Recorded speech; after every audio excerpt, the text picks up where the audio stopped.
What if everything you've built is about to get struck by lightning? And that's exactly what your soul ordered. On Monday, Uranus enters Gemini at 0 degrees. And for me, that means one thing. My Uranus opposition officially begins. Transiting Uranus is exactly opposing my natal Uranus at 0 degrees Sagittarius. This marks the activation phase, the opening gong of one of life's most pivotal transitions. So let's talk about what this actually means. Because if you're between 41 and 44, you're either in it, entering it, or about to be shocked into it. So what is Uranus opposition? In evolutionary astrology, Uranus represents the drive for liberation from all forms of conditioning. This is family, society, religion, gender, sexuality, culture, even the ego itself. It governs awakening, intuition, quantum leaps, and the individuation process. Every 84 years, Uranus returns to its starting point. So halfway through, at around 42, it opposes itself in the sky. And that opposition, well, it hits like a voltage spike in the soul's circuitry. It's the universe throwing a switch. Anything you've outgrown, relationships, identities, coping patterns, personas, it gets electrocuted by truth. Jeffrey Wolf Green, in his book Freedom from the Known, he described Uranus as the archetype that forces liberation from the known reality. It severs the soul from the gravitational field of repetition and unconscious behavior, but not through gentle nudges, through cataclysmic, often shocking experiences. It's the divine disruptor. And during the opposition, it stares itself down and says, are you ready to live in alignment with your actual frequency?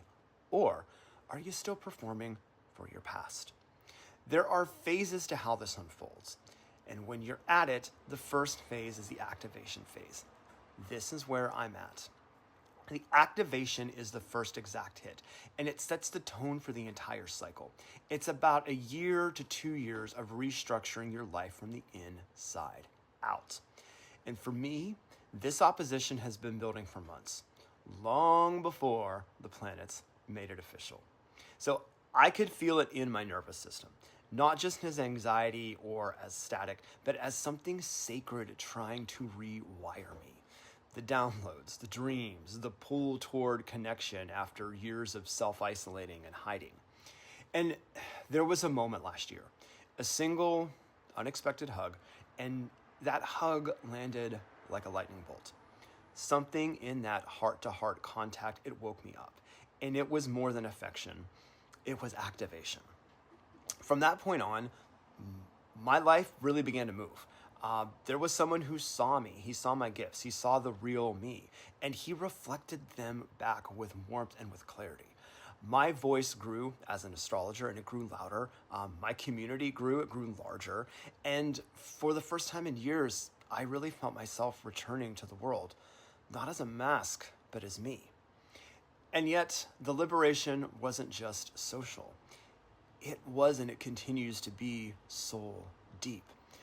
A past life regression that I had last summer revealed a core wound I've carried for lifetimes. And it's a wound around intimacy, violation, shame, and an unbearable sense of guilt over not being able to protect someone that I loved. That pain had been sealed into my body, my relationships, my sexuality, buried in the vault of my 8th house, where Chiron sits natally, and where Uranus now strikes exactly. But at summer solstice, during sadhana one morning at Ramdaspuri, I forgave myself. And when I did that, something broke loose. It was like a curse being lifted, and suddenly the whole world opened. Love arrived, people arrived, and most importantly, I arrived.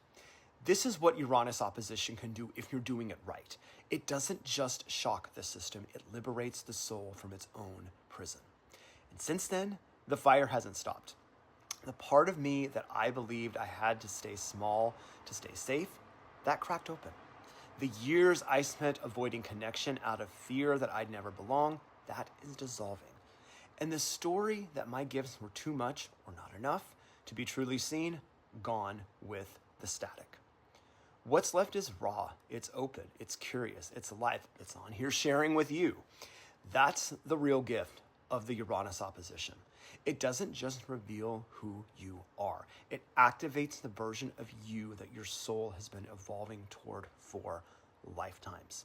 But that version might not match your past. It might not play by the old rules. It might make people a little uncomfortable or a lot uncomfortable. And it might even surprise you. And still, there it is. The deeper truth. The real you. And that's the point.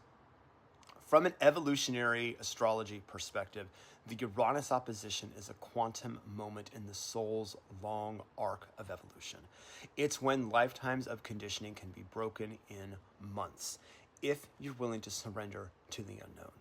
You might make radical changes during this time. You might leave a job. You might end a relationship. You might move across the world. Maybe you'll change your name. Maybe you'll come out in a new way. Or you might stay in the same life, but start living it in a radically different frequency. The evolutionary imperative isn't external chaos. It's internal authority. So don't fear the lightning. If you're entering your Uranus opposition, don't fear the lightning. Follow it. Track what electrifies you. Watch what collapses. Honor what arrives out of nowhere and says, you're not who you used to be. And that is by design. This isn't a midlife crisis. This is a cosmic awakening. It's your soul throwing sparks and demanding, be who you came here to be, and be that now. So if you're in the portal, if you've already felt the strike, or if you're standing at the edge of change, drop it in the comments. What's breaking open in you? We're not here to be the same. We're here to be free. That is the gift of my friend Uranus, right back there.